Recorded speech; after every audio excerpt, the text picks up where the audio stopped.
Მოსობაში კატასტროფა კურსკის ოლქში. იქნება ამ ვიდეოს თემა. 9 მარტია საღამოს 8 საათი.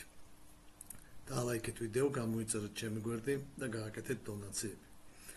სხვანაირად ამ ყველაფერს სხვა სახელს ვერ დავარქვით, რა სრული კრახი და ფიასკო უკრაინელების კურსკის შვერილზე. ეხლა ეს მოულოდნელობა არ ჩემთვის იყო და ჩემი გამომწარებისთვის ჯერ კიდე 27 თებერვალს დადებულ ვიდეოში თქვი, რომ მას შემდეგ რაც რუსებმა დაიკავეს ეს სოფელი სვერდლიკოვო, კურსკის შვერილის შენარჩუნება სამხედრო თვალსაზრისით იყო შეუძლებელი. რატო იყო ხა ეს სვერდლიკოვო მნიშვნელოვანი? ამ სვერდლიკოვოს აღების შემდეგ საზღვარზე გავიდნენ რუსები, რამოდენიმე ადგილას აქ სოფლებია ნოვენკა და ჟურავკა გადაკვეთეს კიდევაც და ძალიან ახლოს მივიდნენ მთავარ ტრასასთან, რომელიც ამარაგებდა ამ კურსკის დაჯგუფებას. ეს არის იუნაკოვკას სუჯას ტრასა და დაამყარეს მასზე საცეცხლე კონტროლი. ანუ артиллერიით კი არა, უკვე FPV დრონებით. თან რუსები ამ მიმართულებას ძირითადად იყენებენ ოპტიკურ-ბოჭკოვანი კაბელით მართულ FPV დრონებს, რომელსაც რები ვერ ახშობს. და ამით მნიშვნელოვნად გართულდა აქ არსებული უკრაინული დაჯგუფების მომარაგება. მეორე გზაც ჰქონდათ აქ უკრაინელებს ალტერნატიული შედარებით ცუდი ხარისხის, უფრო სამხრეთით იუნაკოვკიდან ეს სადღაც ესე მიდიოდა სუჯაზე რა. მაგრამ მარტის დასაწყისში თუ არ ვწდები სამ მარტს უკვე რუსები შეტევაზე გადავიდნენ და აქ დაიკავეს სოფელი კურილოვკა. და ამ კურილოვკის აღების შემდეგ უკვე ამ ტრასაზეც, რომელიც სადღაც აქ გადის, დაამყარეს ასევე საცეცხლე კონტროლი. მოკლედ ამ მომარაგების ტრასაზე უკრაინელების ტრანსპორტის უსაფრთხო გადაადგილება არის შეუძლებელი. ჩვეულებრივად დაფრინავენ რუსული დრონები და რასაც დაეწევიან ყველაფერს ანადგურებენ. პლუს აქედან და სვერდლიკოვოდან ეს დრონები წვებიან სუჯასაც. არის კადრები, რომ აი ქალაქში დაფრინავს რუსული დრონი, ეძებს იქ სადღაც დამალულ უკრაინულ ტექნიკას და ანადგურებს.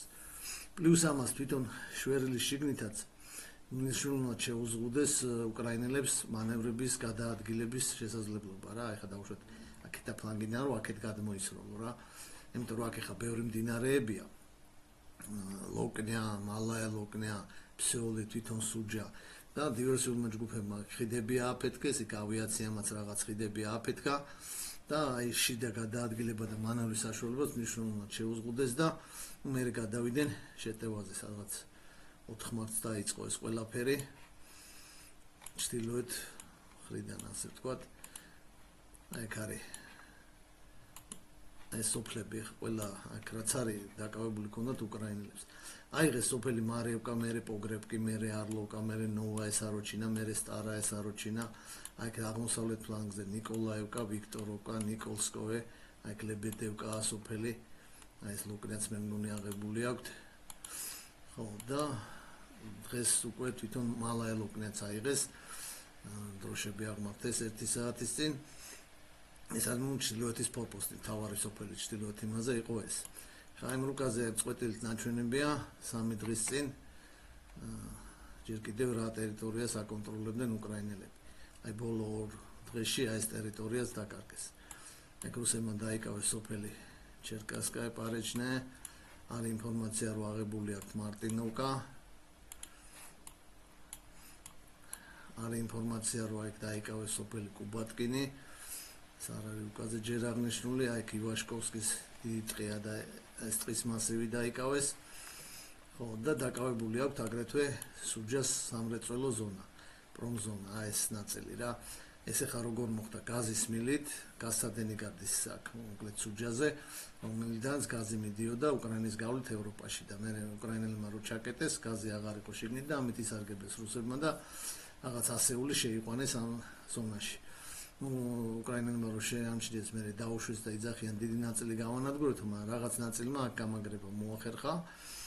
ხო და ეს გაზსადენიც ვერ გაანადგურეს ეს მილი და შეიძლება ეხლა შეყავთ რუსებს აქ რაღაცა ქვედანაყოფები.